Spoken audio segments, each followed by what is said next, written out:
Good afternoon, all of you. So it is a great honor and pride for me to introduce the All India first ranking candidate this year to you. Though she doesn't need any introduction. You all know. You must have seen her face in the newspaper and in the media. So welcome to our program, Shruti.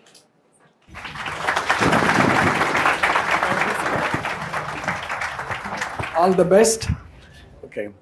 So she was a student of General Studies course 2 years ago, and we have requested her to share her experience of preparing for this exam with you, and give you certain tips to prepare well for your attempts.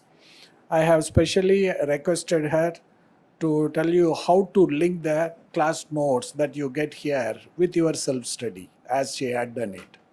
So anyway, I don't want to hold you back for long. So Shruti, the stage is now set for you, please. Hello, good afternoon, everyone. So I've been asked to talk to you. If you have any questions at the end of it, and if you have any doubts, you can ask me. I'll just be sharing, I think, what maybe worked out for me. Hopefully, it works out for all of you and most of you. So I'll just be dealing with certain questions that people might have regarding the examination and as to how I dealt with them. So firstly is with respect to what motivated me to take up civil services as my career. And I think this is very important because as all of you know, this is not an easy journey. It's not something that you prepare for in 1 week or a few months. It requires a certain amount of commitment. At least, I think, 2 years at the minimum, because I think at least 1 year before you start giving the examination or appear for your prelims, and at least 1 year during which the examination itself takes place. So you need to understand why you're sitting for this examination. So for me, I personally wanted to do something I always felt. I think it would be personally fulfilling for me to do something in which I could do something for people around me, help them in some way, work on the ground. And this gave me a sort of fulfillment. And I felt that the civil services provides me a platform where I can best do that to my ability.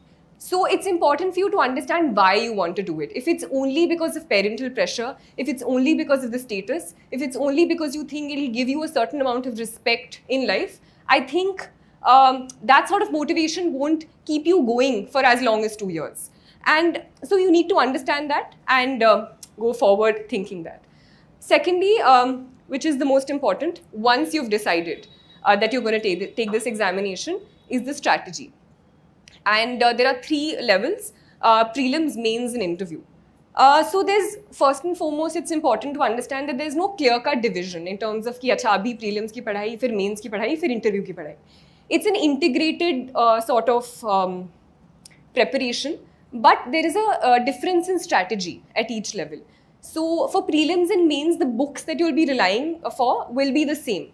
So I'll just, I think, depending on the subject, I'll just tell you the books which I use. They were basic books, nothing out of the blue that I, scored out of from some different shop that you guys don't have access to. It was the basic books. So for example, polity, you take up, it was Lakshmikant. And apart from Lakshmikant, these are books you have to read for both mains and prelims. Right now, I'm mainly telling you for prelims. For mains, I also added certain more things for my own, which I'll tell you later. So Lakshmikant was there. For prelims last year, I also went through the BEAR Act. Just the BEAR Act. I just revised it 2 times before it won't take too much time. So it looks like a very fat thing, but however many articles are there in the Constitution, you just read that. You have already gone through that in Lakshmikant. So it's not as if you just replace Lakshmikant, but if you have had multiple revisions of Lakshmikant, you can go through the BEAR Act in terms of cracking certain prelims questions. Sometimes the question is the Constitution mentions this. So you know that you've read it in Lakshmikant, but you don't know if it's mentioned in the Constitution. So if you just go through that, I think it personally worked for me. If you don't have time for that, it's completely fine. I'm just telling you what I did. So first was that, polity, then economics. So economics, I was in the residential coaching academy at Jamia. So there was, I didn't go for all the classes there, but there was a sir who sadly passed away during the pandemic, Zulfikar sir. So his notes I mainly relied on. And so they were available. I used that. Some people who were preparing alongside me also looked at certain other notes which are available in the market. If you are coming for coaching classes, I think sir teaches economics here, you can just rely on your coaching classes notes. So I think the most important thing is relying on one source. So whatever coaching you're going for, whatever classes you're going for, just stick to those notes. Apart from that, you can refer any book. I personally didn't use it. 11th class NCRTs, people who have absolutely no background and who want to go through the basics of micro, macro and Indian economic development can go through the 11th, 12th NCRTs as well. Economics, history. I personally had a history optional background, so I didn't go through many other books, but Spectrum is one thing all of you can go through for modern history. For ancient and medieval, there are two ways of going about it. So one is the chronology based idea. So the old NCRTs, which is R.S. Sharma and Satish Chandra, are usually used for getting a basic hang of what the chronology was. For the prelims, I also went through the themes books. But because I was already a humanities student, it took me a little less time. I just skimmed through them and jotted down points which I thought were important with regard to the prelims. So that is more useful for a thematic sort of study after you know the chronology of what happened in ancient, medieval and modern. So that is how I went about with history. Geography, just sticking to the basic NCRTs, 11th and 12th mainly. You can also go back 9th, 10th if you feel you're not able to get a hang of the 11th ones. So that is there. What other subjects are there? Can any of you? Environment. Towards the end, closer to my prelims, I also used to do a sort of analysis of previous year papers. So based on that, I made a Google map of major national parks and sanctuaries in terms of understanding their location and not just like remembering them. So I just used to pin them and look there. I made a list of the endangered animals, the 22 species recovery program, just getting a hang of the environment that those specific animals live in. So certain things apart from the book you have to do on your own. So those things I used to sort of make a list about that. Basic, so that sort of analysis of previous year papers you can do. Any other subject? Yeah. Art and culture, I used 9th class fine arts. I think it's a good book with regard to a basic understanding of architecture, temples, which helps you in mains also. Last year there were questions which if you had gone through the fine arts book of 11th class, you could have answered sufficiently well.